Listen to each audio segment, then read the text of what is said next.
Hello there, and welcome back to War Thunder 2 Napalm's newest news. And today, this is at first glance a very exciting good news, everyone, because it is bomber repair costs and bombing reward adjustments. The links to the two articles that I want to show you and talk briefly about can be found in the video description down below, and let's go straight into it. So I'm not reading through it for you, you can do this yourself. But in a nutshell, Gaijin tries to justify the changes to lowering the repair costs of a lot of the bombers by, well, also lowering the income. I have some examples for you later on, but it's, you know, at first glance, the community says glad to see a reduction in repair costs, etc., etc. I never said that only the reduction in repair costs would be a good thing, and that's already adjusting this as a big fail in my opinion. And in fact, it will not just be a missed opportunity. In fact, I think that the impact in the gameplay will be disastrous.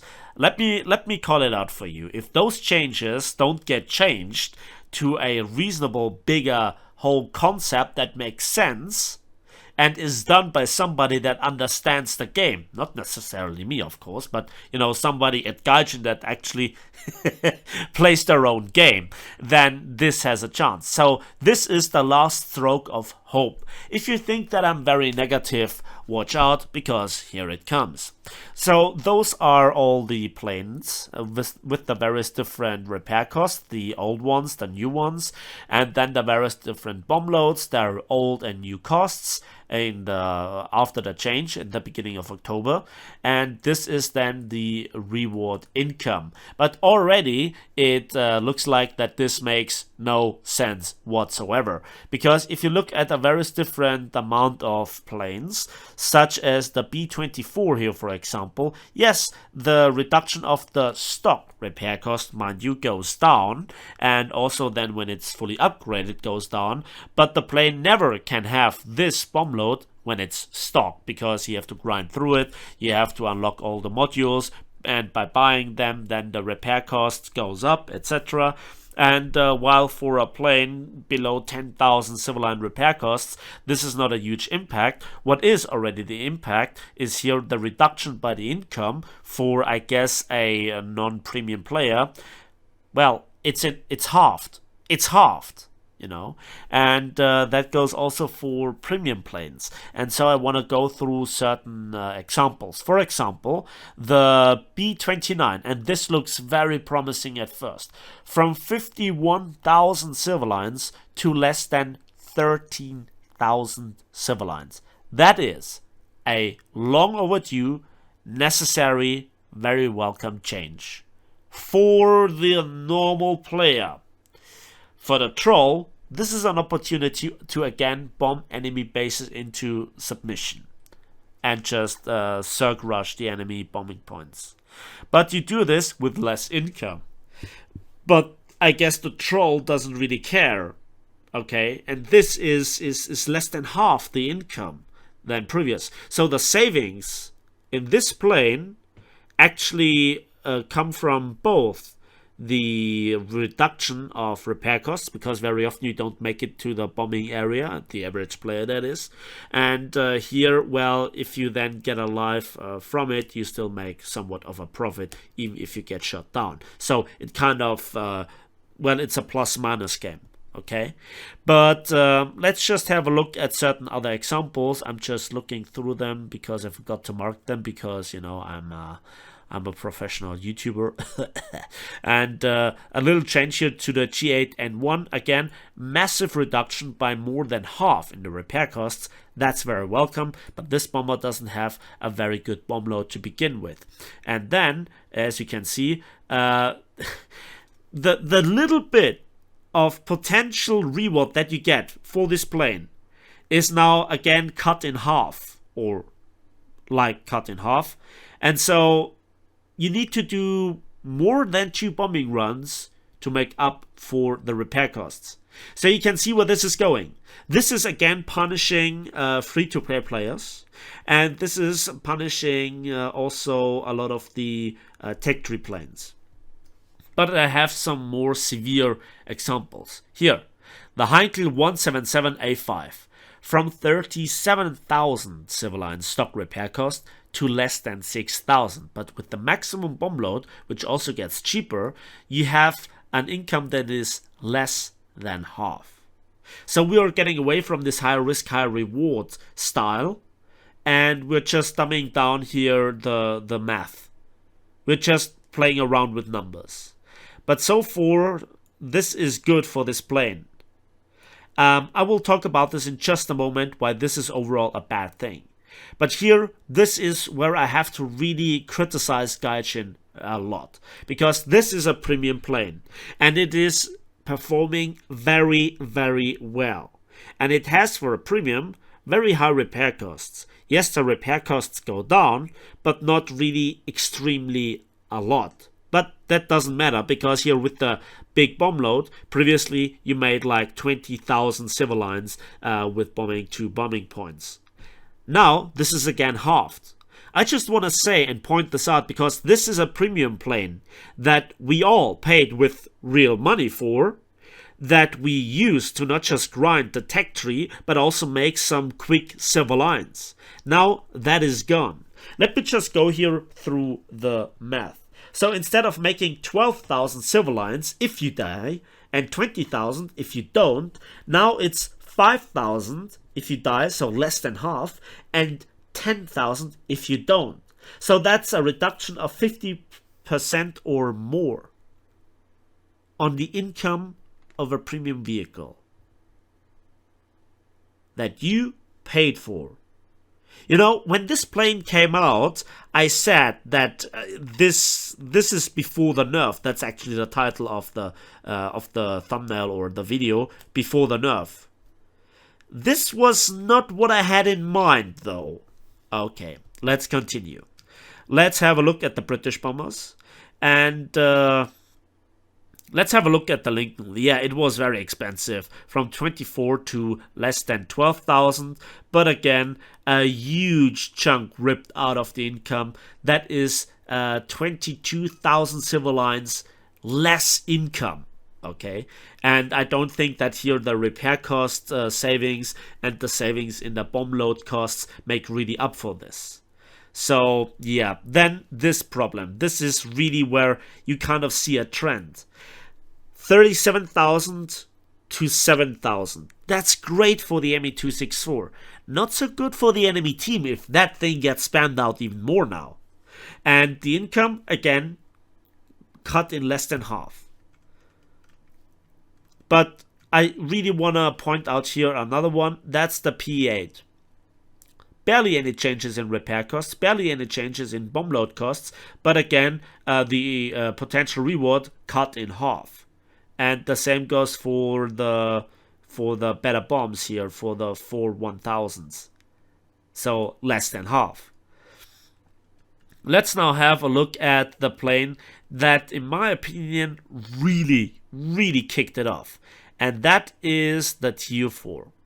So when we look at the best bomb loadout, it goes down from 37 to 28,000 civilians. I think that this reduction is down to not just the efficiency of the bomb load, but also the efficiency of the defensive armament. So with the 8 1,500 kilogram bombs, you now get less than half, from 54,000 civilians of potential income to, well, less than half of that, to 20,000.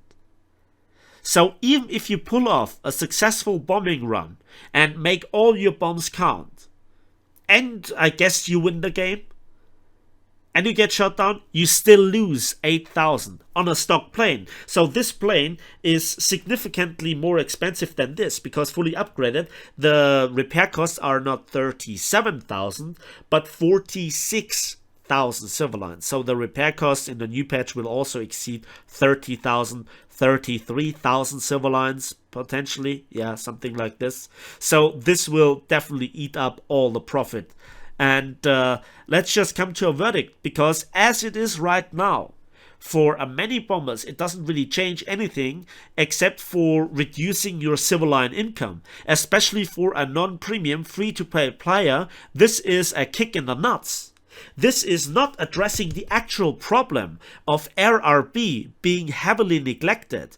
It doesn't really address here the dominance of bombers that have too much bomb load and that can single-handedly, with just a single 4-man squad, single-handedly decide the outcome of the game without the enemy team having a chance to even interfere. Remember when the TU4 came out very early on? All the trolls, all the hardcore grinders were there, and they just spammed the plane.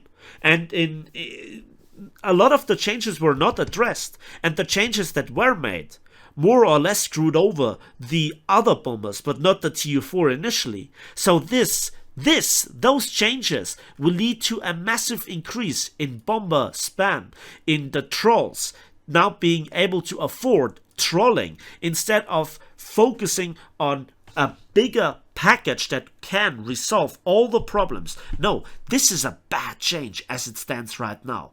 So what do I mean by this? First of all, we have adjust either the bomb loads or the objectives that can get attacked by bombers. Maybe we have various different new objectives like carpet bombing a factory, or just precision bombing where skill actually gets rewarded. For example, if you have an objective and your task is to bomb it from like 5,000 meters plus altitude, and you have to find a gap in the cloud cover. And then you can bomb it from high altitude with precision. And then you get all the reward. And so that takes time. That requires the bomber more than to just fly in a straight line and pressing opening of the bomb bay and then pressing also the spacebar a few times. I addressed this in numerous videos, and nothing has been done about this. And then they come up with some examples that just make little sense in the greater picture. It making bombers overall as a class less attractive. It takes away variety and skill and introduces again the opportunity for trolls to troll. And you know, it's the internet, it's made for trolls and trolling therefore. So this is a bad change. It's also castrating the income for the free-to-play player. It is just a bad change. And also the premium planes like the Soviet B-25, the German Ju-288, the Japanese B-17 and so forth, they also have a severe lack of income now in contrast to that what they had before. It is again a purge of the civil line income that we have seen with a lot of the planes, a lot of the tanks in the recent years. And again, Gaijin is trying to just get it out there, and the community, as you can see, initially is celebrating it because they can't do maths. I'm not really trying to insult those people here, but they're saying nice and this is a good change, glad to see a reduction in repair costs. But the repair costs were always just a symptom of a bigger problem. And so this is my warning. Gaijin, a drastic rework to those changes that you try to press out there has to be done. We need a rework of the meta in RRB, which is mostly affected by those changes. We need new objectives. We need skill-based gameplay. We need risk-reward, but the risk should never exceed 20,000 civil lines for a bomber. And then we need equality throughout the nations. It cannot be that the best Japanese bomber is only capable of carrying 4 800-kilogram bombs, where, you know the math yourself. If you looked at the B-29, the Heinkel 177 and the TU4, what they can do. So there are so many things to address, and yes, this is it. It's easier apparently for Gaijin to make this stuff instead of addressing the bigger picture. And the massive problem here is it's an automatic algorithm, as they state here. It's an automatic algorithm that they try to implement that tries to solve the problem. You know, automatic algorithms have one big problem. They do not see the combination of flight performance, bomb loadout suited for knocking out a bomb in a bombing point in a single bomb, like the Ju-288 can, like the Tu-4 can, like some other planes with big bombs can, or where they just have the well-suited bomb load to do so, and do not waste bomb load. And the speed, the defensive armament, all those things need a manual overlook by somebody that plays the game, that understands the game, that knows the greater dynamic, because those numbers help nothing. They make it worse. We would be better off if we do not change it at all. That is the sorry state of War Thunder bombers in 2019. Years after the problem should have been addressed again. So, better late than never? You know, it's Gaijin that we're talking here. Better never than crap is my opinion. That's it for me today. Thanks for watching. Thanks for listening. I hope that you enjoyed this video, and I'm very interested in hearing your opinion, your approaches to solving this issue, this overall bigger, greater picture. And, you know, we would be happy to receive your opinions and suggestions on this topic. Well, tell them in a constructive way. Critique this whole thing and show the problems, and come up with solutions, because this is how we can turn around, hopefully, this matter. There is a slim chance, and it's up to you it's up to us to use it. And if we don't do this, well, it's gonna get worse, doesn't it? So again, I hope you enjoyed this video. Please give it a like if it did. Subscribe if you want to see more, and we'll see each other in the skies of War Thunder.